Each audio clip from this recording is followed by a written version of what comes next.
اور ہم ان کی اتباع کیسے کر سکتے ہیں؟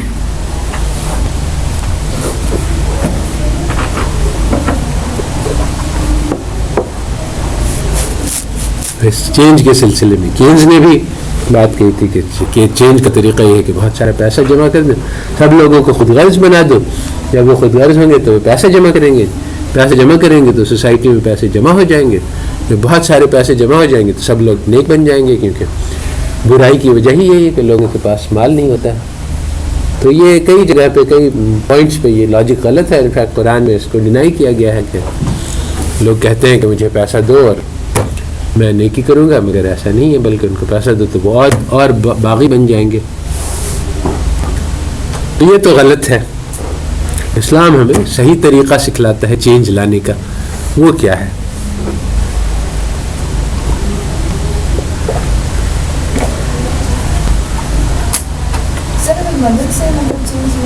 کیا چیز؟ اس کی سب سے بڑی مثال انصار مدینہ تھی، جب آقا پاک صلی اللہ علیہ وسلم نے مکہ سے مدینہ کی طرف ہجرت کی تھی تو انہوں نے کام کرنے کی جگہ تھی، اور مطلب جس میں وہ محنت کر کے اپنی روزی کماتے تھے، ان کو انہوں نے آپس میں ڈیوائڈ کر دیا تھا، ان دا سینس کہ وہ میں بھی محنت کروں گا اور میرا جو مہاجر بھائی ہے وہ بھی محنت کرے گا، وہ اپنا ارن کرے گا تو میں مطلب اس سے اپنی ارننگ کروں گا۔ تو اس کا یہ لیکن سر اس میں سینس کی بات ہوتی ہے کہ ہم جس چیز کو ہم اپنے اسلام پوائنٹ آف ویو سے دیکھیں ہم اس کو پازیٹیو کہیں گے۔ کینز نے کمبینیشن آف ویلتھ کی اس طرح کی بات کی ہے تو اس کے ان کے لیے ان کا جو ویسٹرن کے لیے ان کا سینس ہے وہ پازیٹیو ہے، ان کے لیے یہ چیز ہمارے والی جو بات ہے اسلام کی بات ہے وہ اس کو نیگیٹو سینس کرتے ہیں۔ ہم اکاموڈیشن آف ویلتھ کو جو ہے وہ نیگیٹو سینس میں دیتے ہیں، جو قرآن جو ہے وہ اس چیز کو ڈینائی کرتا ہے۔ سر انڈیویجول لیول سے شروع کرنا چاہیے، جس طرح آپ نے فار ایگزامپل اسٹاکس کے بارے میں کہی ہے 2006، یا جس طرح اکانومسٹ جو ہے وہ کہتے ہیں کہ ہم نے بہت زیادہ محنت کی اور ہم مطلب اس طرح اگر کوئی انڈیویجولی کوئی اکانومسٹ جو ہے شروع کر لے کہ اپنے فائدے کے بجائے لوگوں کے فائدے کے لیے اگر وہ سوچنا شروع کر لے اور وہ انیشیٹو لے لے تو اس کو دیکھا دیکھی اور بھی اس کے ساتھ لوگ ملتے جائیں گے، اس کے مطلب لانگ ٹرم کو دیکھیں گے۔ صحیح بات ہے یہ کہ انڈیویجول لیول پہ شروع کرنا ہوگا۔ چینج جب لانا ہے تو چینج جو ہے وہ انسان کے دل کے اندر پہلے آئے گا، جس کی بھی قرآن میں دلیل ہے کہ اللہ تعالیٰ قوم کی حالت کو اس وقت تک نہیں بدلتے ہیں جب تک وہ اپنے آپ کو نہ بدل لیں، جس سے مراد یہ ہے کہ جب تم انٹرنلی اپنے آپ کو پرسنلی چینج کرو گے اور یہ پرسنل چینج جو ہے وہ بہت سارے لوگوں میں آئے گا تو پھر سوسائٹی بدل جائے گی۔ اللہ تعالیٰ کہنے سے اس کا اثر بھی قرآن پاک میں یہ ہے کہ کہتے کیوں ہو جو کرتے ہیں والذین جاہدوا فینا لنہدینہم سبلنا، کہ جو لوگ محنت کریں گے ہمارے اوپر اس پہ ہم ان پہ راستے کھولیں گے۔ تو اس لیے یہ صرف بات کرنے کی بات نہیں بلکہ کام کر کے دکھانے کی۔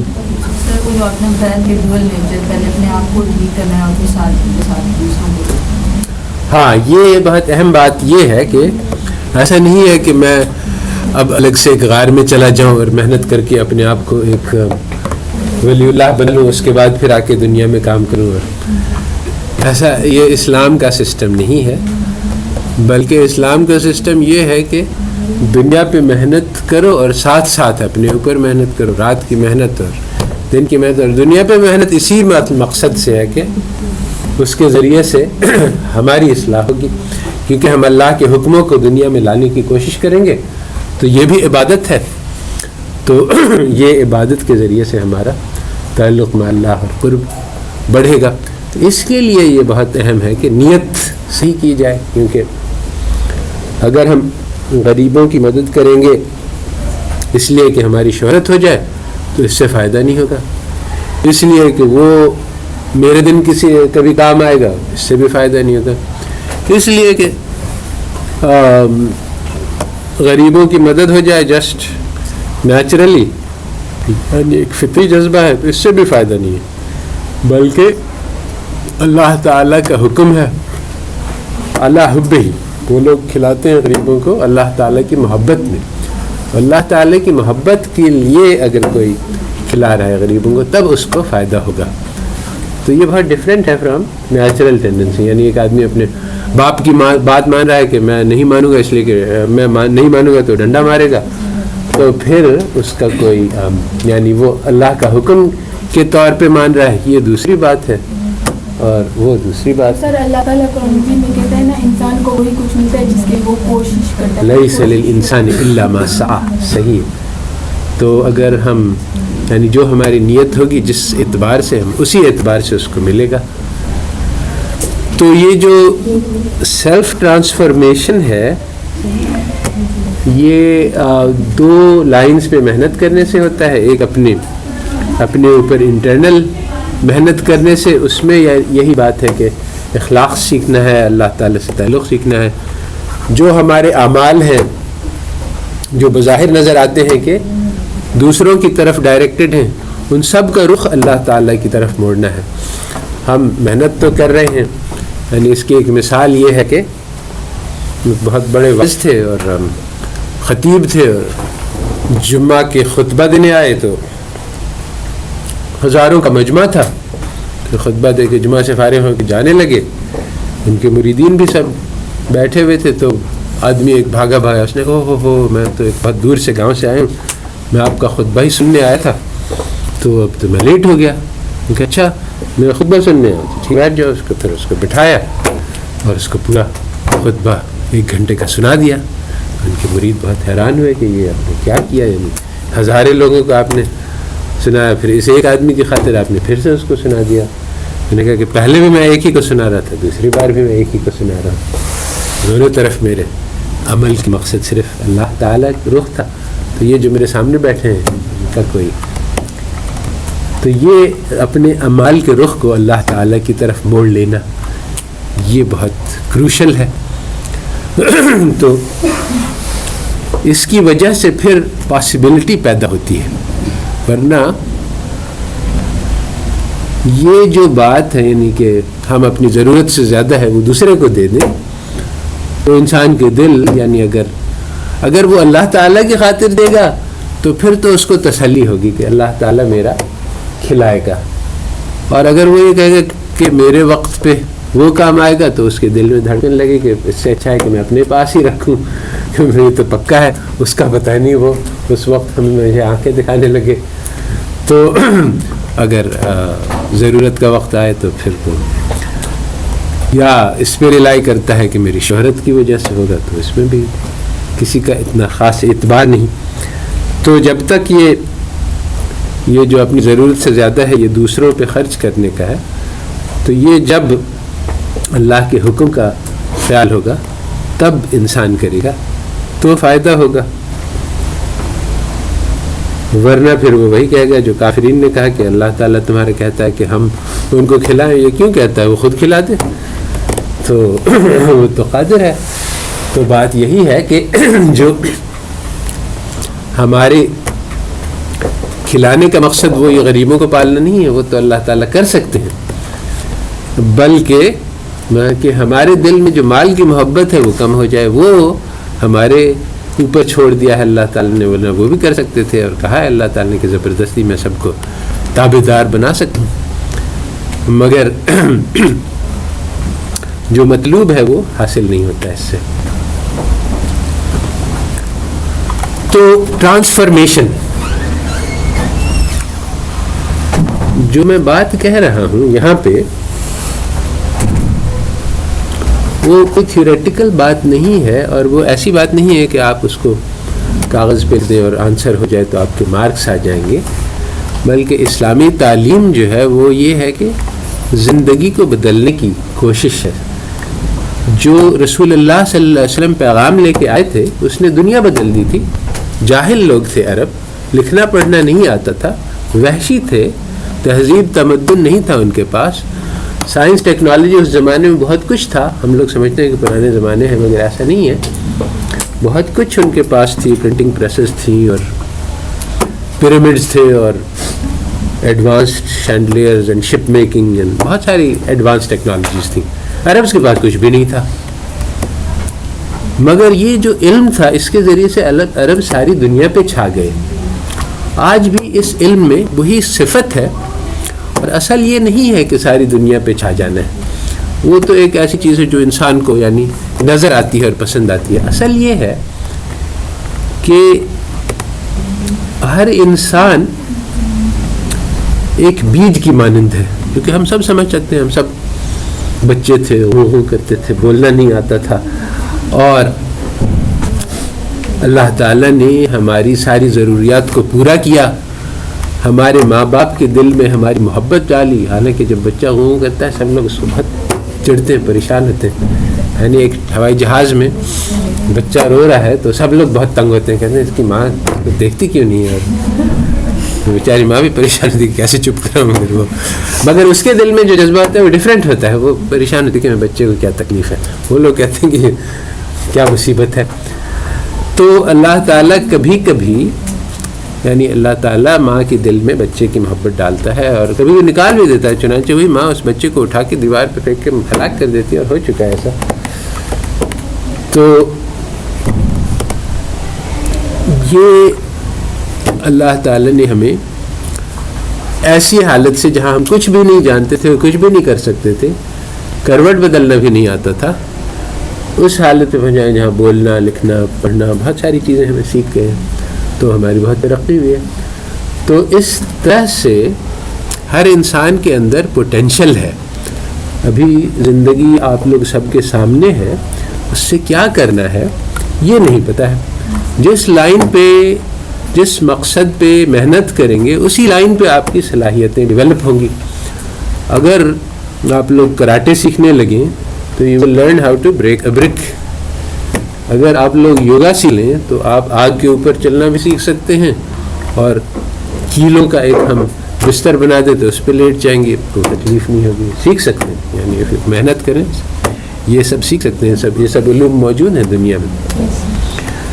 تو سوال یہ کہ کون سی چیز سیکھیں جو کہ قیمتی ہو. میرے پاس بہت سارے اسٹوڈنٹس آتے ہیں کہ میں کون سی لائن میں جاؤں, MBA کروں کمپیوٹر, جس میں سب سے زیادہ پیسے بنے. میں نے پہلے سے طے کیا ہوا ہے کہ زندگی کا مقصد پیسے بنانا ہے. تو وہ پوٹینشل جو ہر انسان کے دل میں ہے, اگر وہ ریئلائز ہو گیا تو پھر اللہ تعالیٰ ہمیں جنت دے دیں گے, جو کہ ریوارڈ ہے اس اسٹرگل کا. اور اگر وہ ریوائز نہیں ہوا تو پھر بہت نقصان ہے. جس طرح سے ایک بیج ہے, یا تو اس کا درخت نکل آئے گا یا نہیں نکلے گا, یا شاید تھوڑا سا نکل کے مرجھا بھی جائے, یہ بھی ہو سکتا ہے.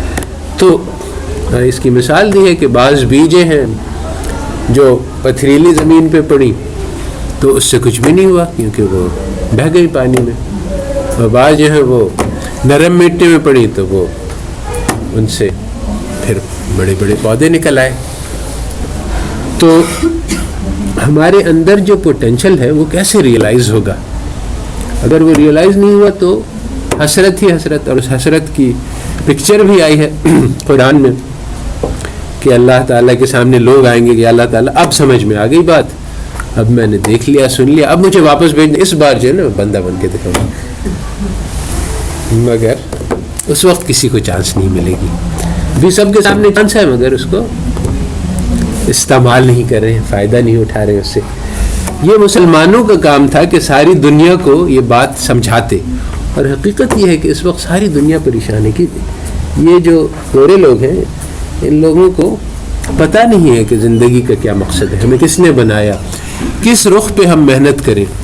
اگر مسلمان ان کو کر کے دکھلا دیتا تو وہ سب پیچھے چلنے کو تیار تھے, مگر آج مسلمان ان کے پیچھے لگا ہوا تو وہ کیسے ہم سوچیں گے کہ ہمارے پاس کوئی چیز ہے.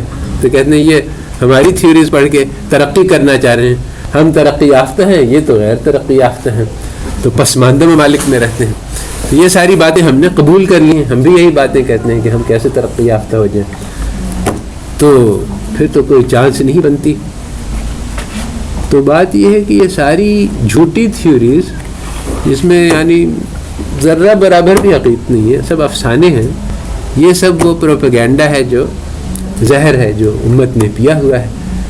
اور اس کو ون بائی ون انسان جو ہے وہ اپنے دل سے نکالے, اپنے دماغ سے نکالے, پھر دوسروں کو اس میں بدلے, اور یہ بتلائے کہ ہمارے پاس جو تھیوریز ہیں وہ اکنامکس مسائل کو بہت زیادہ اچھی طرح سے حل کرتی ہیں بنسبت ویسٹ والوں کے. ہمیں جہاں تک یہ ہے کہ یعنی ایک تو یہی بات ہے کہ جو آدمی کے پاس ضرورت زیادہ ہے وہ دوسرے کو دے, مگر اتنا کافی نہیں ہے, اور بھی بہت ساری اس میں کمپوننٹس. ایک قناعت ہے کہ اگر میرے پاس ضرورت سے کم ہے تو میں مانگتا نہیں پھروں, میرے پاس جو ہے اسی پہ بھروسہ کروں، اور وہ میرے لیے کافی نہیں ہوتا تو اللہ تعالیٰ سے مانگوں اور اپنی ضرورت کو چھپاؤں، کسی اور سے، غیر اللہ کے سامنے اپنے ہاتھ نہیں پھیلاؤں. اور جس کے پاس ضرورت زیادہ مال ہے اس پہ ذمہ داری ہے، اب وہ سوچے کہ میں کس طرح سے پہنچاؤں ان لوگوں کے پاس جن کے پاس ضرورت ہے. اور یہ ہے کہ وہ اقبال کا شعر بھی ہے اس معاملے میں کہ وہ فقیر کے اتنے غیرت مند ہوتے تھے کہ وہ امیر آدمی کو ڈر کے مارے ان کی ہیبت سے ان کو پیسہ دینے کا وہ نہیں ہوتا تھا، ہمت جرأت نہیں ہوتی تھی. تو